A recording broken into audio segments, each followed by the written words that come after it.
ایک دن میں اپنی سہیلی کے گھر سے واپس آ رہی تھی کہ میں نے دیکھا سلیم ایک لڑکی کے ساتھ گاڑی میں کہیں جا رہے تھے۔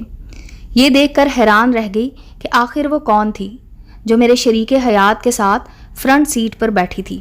کیا کوئی رشتہ دار یا ان کی کوئی پرانی دوست؟ اس رات وہ نصف شب کے بعد گھر آئے اور میں ان کے انتظار میں جاگتی رہی۔ سلیم سے دیر گھر آنے کی وجہ پوچھی تو وہ مجھ پر برس پڑے۔ کہا کہ تم کو مجھ پر پہرے بٹھانے کی ضرورت نہیں ہے۔ خبردار جو آئندہ اس موضوع پر بات کی ہو۔ میری مرضی، جب گھر آؤں جب جاؤں۔ تم کون ہوتی ہو مجھ پر پابندی لگانے والی؟ سلیم سے میں 10 برس عمر میں چھوٹی تھی اور شادی کے پہلے دن سے ہی انہوں نے روز اول والا گر استعمال کر کے مجھ پر اپنے روب کا سکہ بٹھا لیا تھا کہ ایک سے دوسری بات کرنے کے لیے مجھے سوچنا پڑتا تھا، کیونکہ ان کی کسی بات پر کوئی سوال اٹھانے کا مطلب اپنے ہی گرد گھیرا تنگ کرنا تھا۔ وہ بہت شاطر اور آمرانہ مزاج کے تھے، اپنی مرضی کے خلاف ایک لفظ سننا پسند نہیں کرتے تھے۔ وہ ایک قیامت خیز رات تھی جو میں نے جاگ کر گزار دی، مگر چپ کیا سادی موصوف کے حوصلے ہی بلند ہو گئے۔ اس کے بعد رات کو دیر سے گھر آنا ان کا معمول ہو گیا اور میرے لبوں پر تالے لگ گئے۔ میری کیا مجال جو ان سے کچھ پوچھ سکوں۔ پہلے جہاں جانا ہوتا گاڑی پر لے جاتے، مگر اب کہیں چلنے کو کہتی وہ مجھے ٹال دیتے اور جہاں تک ہو سکتا مجھ سے دور رہنے کی کوشش کرتے۔ اب عالم یہ تھا کہ ایک ہی گھر میں رہتے ہوئے ہم آپس میں بات نہیں کر پاتے تھے۔ ایک دن وہ صبح 4 بجے گھر لوٹے۔ رات بھر جاگنے سے میری آنکھیں سرخ ہو گئی تھی۔ جرأت کر کے کہہ دیا کہ اب اگر وہ کسی لڑکی سے ملے تو میں ابو کو بتا دوں گی۔ اس دن تو سلیم نے حد کر دی۔ مجھے کہا اگر تم نے اپنے والد کو بتایا تو میں تم کو طلاق دے دوں گا۔ سوچ بھی نہ سکتی تھی کہ وہ ایسا کہہ دیں گے۔ میں 2 ننھی منی بچیوں کی ماں تھی، جانتی تھی یہ ایسا بھی کر سکتے ہیں کہ مجھے میری بچیوں سے جدائی سہنی پڑ جائے۔ میں اپنے شوہر کا ہر ظلم سہنے پر مجبور تھی، مگر بچیوں سے دوری کا تصور بھی محال تھا۔ انہی کے لیے جی رہی تھی۔ میری بچیاں بہت خوبصورت تھیں اور میں ان کو پا کر سب غم بھلا دینا چاہتی تھی۔ ایک رات گہری نیند سو رہی تھی، مجھے گھر میں کھٹکا محسوس ہوا۔ آنکھ کھل گئی، کچھ دیر یوں ہی بستر میں سہمی پڑی رہی۔ میرے خیال میں سلیم ابھی نہیں آئے تھے، کیونکہ آدھی رات کے بعد ہی گھر آنا ان کا معمول تھا۔ تاہم گھر میں کھٹکا کس بات کی علامت تھا؟ کیا کوئی چور گھس آیا تھا یا پھر ڈاکو یا قاتل؟ ایسا خیال آتے ہی دل دھڑک اٹھا اور میں خوف زدہ ہو گئی۔ تھوڑی دیر بعد کسی کے باتیں کرنے کی آواز نے مجھے چونکا دیا۔ یہ آواز سلیم کی تھی۔ وہ آ چکے تھے، گھر کو باہر سے تالا لگا کر جاتے تھے اور خود ہی تالا کھول کر آ جاتے تھے۔ دوسری آواز کسی عورت کی تھی۔ تبھی ماتھا ٹھنکا۔ میں دبے قدموں اپنے کمرے سے نکل کر دوسرے کمرے میں گئی۔ وہاں میں نے ایک عورت کو دیکھا، کچھ اس انداز سے کہ میرا رواں رواں سلگ اٹھا۔ کبھی کبھی انسان لاکھ چاہے مگر خود پر اختیار نہیں رہتا۔ میں نے بھی اس دن اختیار کھو دیا تھا۔ چاہیے تو یہ تھا کہ ضبط کر جاتی، لیکن مجھ سے ضبط نہ ہو سکا۔ جانے مجھ میں اپنے حق کے لیے اتنی طاقت کہاں سے آ گئی کہ میں نے جوتا اٹھا کر اس عورت کو دے مارا۔ پھر کیا تھا، سلیم تو غصے میں آپے سے باہر ہو گئے اور اس 2 ٹکے کی عورت کے سامنے مجھے دھنک کر رکھ دیا۔ کہتے ہیں تالی دونوں ہاتھوں سے بجتی ہے۔ صرف مرد ہی ظالم نہیں ہوتا، قصور کچھ نہ کچھ عورت کا بھی ہوتا ہے۔ سمجھ میں نہ آیا کہ یہاں پر میرا کیا قصور تھا۔ کیا اس طرح رات کے اندھیرے میں کسی غیر عورت کو لانا جائز تھا؟ کیا اس پر بھی بیوی کو خاموش ہی رہنا چاہیے تھا؟ یہ بات میں نہ سمجھ سکی۔ سلیم کا غصہ قابل دید تھا۔ کہا کہ ابھی اور اسی وقت میرے گھر سے نکل جاؤ۔ وہ عورت لاکھ بری سے ہی، اس میں پھر بھی سلیم سے زیادہ شرافت تھی، یا کہ یہ کہنا چاہیے کہ عورت ہی عورت کا مسئلہ سمجھ سکتی ہے۔ اس نے کہا سلیم ٹھہرو، صبح جو مرضی آئے فیصلہ کر لینا، یہ تمہاری بیوی ہے، اس وقت اس کو گھر سے باہر مت نکالو۔ یہ کہہ کر وہ دروازے کے آگے کھڑی ہو گئی اور اس نے مجھے گھر سے قدم نہ نکالنے دیا۔ سچ کہتی ہوں کہ مرد جب خواہشات کے غلام بن جاتے ہیں تو انسان نہیں رہتے۔ میں پھر بھی آپے میں رہی، مگر اس وقت سلیم تو جلاد بن گئے تھے۔ اس رونے دھونے میں صبح ہو گئی۔ سلیم نے مجھے گاڑی میں بٹھایا اور میرے میکے لے آئے، در پر اتار کر چلے گئے۔ انہوں نے بیٹیوں کو بھی مجھے اٹھانے نہ دیا تھا کہ وہ اس وقت گہری نیند سو رہی تھیں۔ اپنا دکھ بھلا کر بچیوں کی جدائی میرے لیے قیامت بن گئی۔ ان کی بہن کا دوپہر سے پہلے فون آ گیا کہ بھابھی تم نے میرے بھائی کے ساتھ کتنا برا کیا ہے، کہ ان کی عزت کا خیال نہیں رکھا۔ اچھی بیویاں صبر کرتی ہیں تو ہی پھل پاتی ہیں، مگر یہ تم نے کیا کیا؟ اب بھگتو۔ تمہاری بیٹیاں میرے پاس سلیم چھوڑ گئے ہیں، سوچا تم کو تسلی دے دوں، تاہم ان کو لے جانے کو مت آنا۔ فی الحال صبر کرو اور بھائی کا غصہ ٹھنڈا ہونے دو۔ اگر تم نے مزید جرت دکھائی اور ایک قدم بھی آگے بڑھایا تو سچ کہتی ہوں وہ تم کو طلاق دینے پر تلے ہیں۔ میں نے بڑی مشکل سے سمجھا بجھا کر اس امر سے روکا ہے، لہٰذا تم کو بھی سمجھا رہی ہوں کہ فی الحال میکے میں کچھ دن چپکی ہو کر بیٹھ جاؤ اور اس قصے کو ہوا مت دو تاکہ صلح کی کوئی گنجائش نکل سکے۔ فون سن کر آنسو تھمتے نہ تھے۔ سلیم پر یہی مثال صادق آتی تھی کہ الٹا چور کوتوال کو ڈانٹے۔ اب میں میکے میں تھی اور دن گزرتے جا رہے تھے۔ نند کی ہدایت کو گرہ باندھ کر چپکی ہو رہی اور اس معاملے کا چرچا بھی نہ کیا۔ مبادا میرے والدین غصے میں آ کر خود کوئی قدم اٹھا لیں اور میری بچیاں ناحق ماں کی جدائی کا عذاب عمر بھر کو بھگتنے پر مجبور ہو جائیں۔ کب تک صبر کرتی کہ وہ میری بچیوں کو مجھ سے ملنے نہ دیتے تھے اور میں ان کے دید کو ترس رہی تھی۔ چھوٹی صبا تو ابھی صرف 1 سال کی تھی اور بڑی بیٹی حیا 3 برس کی تھی۔ امی جان مجھے تڑپتا دیکھ کر بھابھی کو کہتی تھی کہ تم نے ان لوگوں کی اتنی تعریف کی تھی اور یہ تمہارے رشتہ دار ایسے برے نکلے۔ ہم نے بیٹی کا رشتہ تم کو دیکھ کر اور تمہارے کہنے پر دیا تھا۔ اب تم اس معاملے کو سنبھالو ورنہ پھر ہم بھی برے بن کر دکھائیں گے۔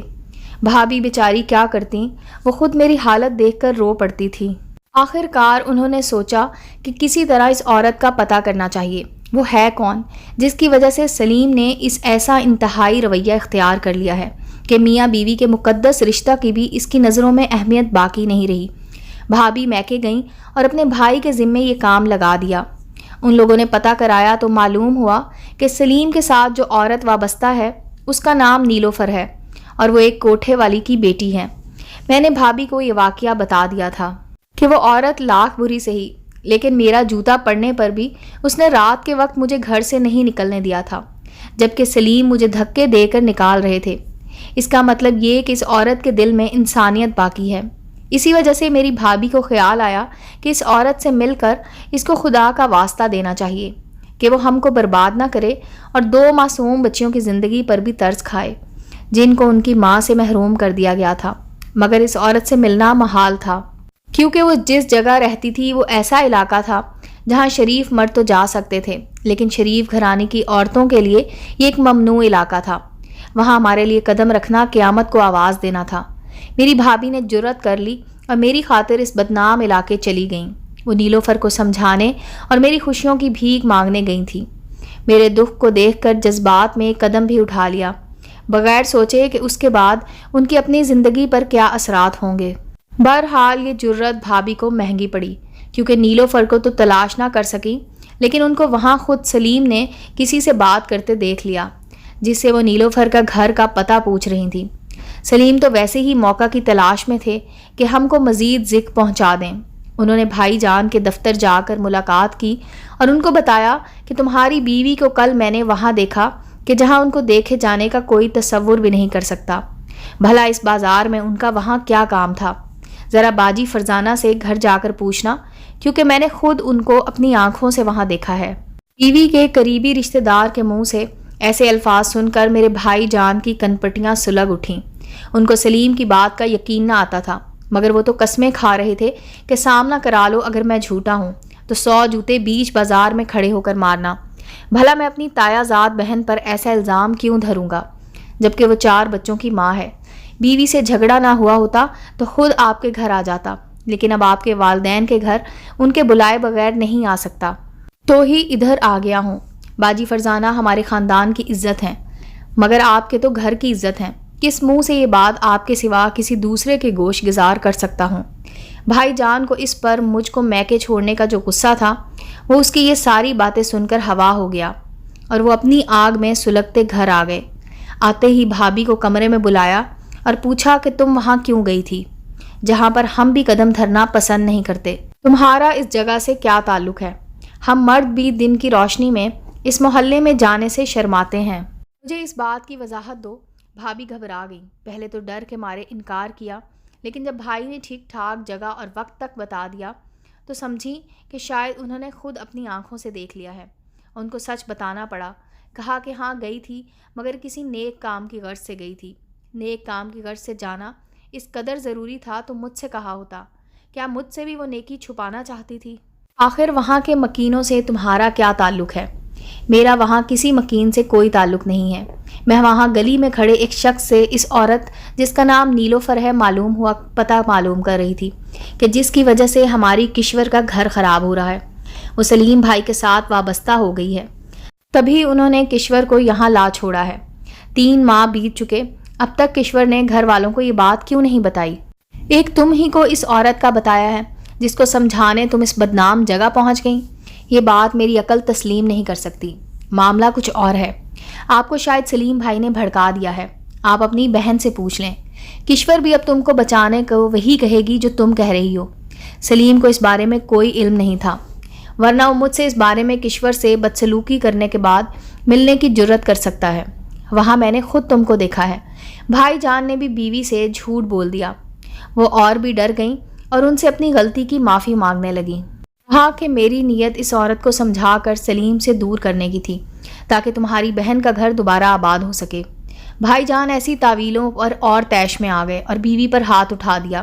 کہا کہ بے شک میری بہن کا گھر اجڑا رہے، سلیم اگر اس کو طلاق دیتا ہے تو دے دے، لیکن تم کو اس غلط جگہ جا کر ایک بدنام زمانہ عورت سے منت سماجت کرنے کی ضرورت نہ تھی۔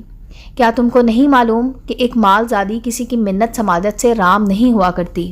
ایسی عورتوں کا تو کام ہی کسی کا گھر اجاڑنا ہوتا ہے۔ یہ محبت اور عزت کے لیے نہیں بلکہ مال و دولت سمیٹنے کے لیے جیتی ہیں۔ بھابھی نے بہت دفعہ معافی مانگی، لیکن میرے بھائی کو تو اس قدر غصہ تھا کہ اس غصے کی آندھی نے ان کے دماغ کے چراغ کو بجھا کر رکھ دیا۔ انہوں نے غصے میں ان کو طلاق دے دی۔ وہ روتے ہوئے میکے چلی گئیں۔ بعد میں انہوں نے میری بھی خوب خبر لی کہ تم تو میاں سے جھگڑنے کا کچھ اور ہی سبب بتاتی تھیں۔ اگر اس جھگڑے کا سبب کوئی غلط کردار عورت ہے تو ہم سے کیوں ذکر نہیں کیا؟ آخر اس میں کیا مصلحت تھی؟ اس کا مطلب ہے کہ قصور صرف سلیم کا نہیں تمہارا بھی ہے، جس کی تم ہم سے پردہ پوشی کیے رہتی ہو۔ کچھ دنوں کے غصے کے بعد بھائی بیوی کو طلاق دینے پر بہت پچھتائے کہ انہوں نے غصے میں کیا غضب کر دیا۔ مولوی صاحب کے پاس گئے، سب نے یہی کہا کہ غصے میں بھی طلاق واقع ہو جاتی ہے۔ اب ہاتھ ملنے سے کیا ہاتھ آنا ہے؟ جو ہو چکا تھا وہ ہو گیا۔ افسوس یہ کہ میں تو اجڑی ہی تھی۔ اپنے سے زیادہ دکھ اس بات پر تھا کہ میری بھابھی بیچاری کو ناحق نہ کردہ گناہ کی سزا مل گئی اور اس کا گھر بھی اجڑ گیا۔ ادھر میری بچیاں نند کے پاس تو ادھر بھابھی کے بچے ہمارے پاس۔ یہ عجیب سانے ہو گیا۔ بھابھی کو اگر مجھ سے محبت تھی تو مجھے بھی ان سے کم نہ تھی۔ میرا چین سکون لٹ گیا۔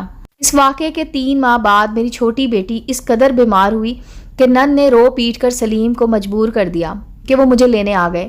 میرے والدین سے معافی تلافی کے بعد بالآخر مجھے گھر لے گئے۔ ان کا نیلوفر سے تعلق بھی ختم ہو گیا۔ میرے والدین نے بچیوں کی وجہ سے مجھے ان کے ساتھ جانے دیا، کیونکہ انہوں نے مجھے طلاق نہیں دی تھی اور نہ میرے والدین کے ساتھ کبھی بد کلامی کی تھی۔ تبھی میرا گھر بچ گیا اور میں واپس اپنے آشیانے سما گئی۔ میرے بچے آج میرے پاس ہیں اور میرا گھر بس رہا ہے، مگر افسوس کہ بھائی اور بھابھی کا رشتہ دوبارہ بحال نہیں ہو سکتا، کیونکہ ہاتھ میں پکڑی چڑیا کو تو پھر سے پنجرے میں بند کیا جا سکتا ہے، لیکن جس چڑیا کو خود اڑا دیا جائے اسے دوبارہ گھر کی 4 دیواری میں نہیں لایا جا سکتا۔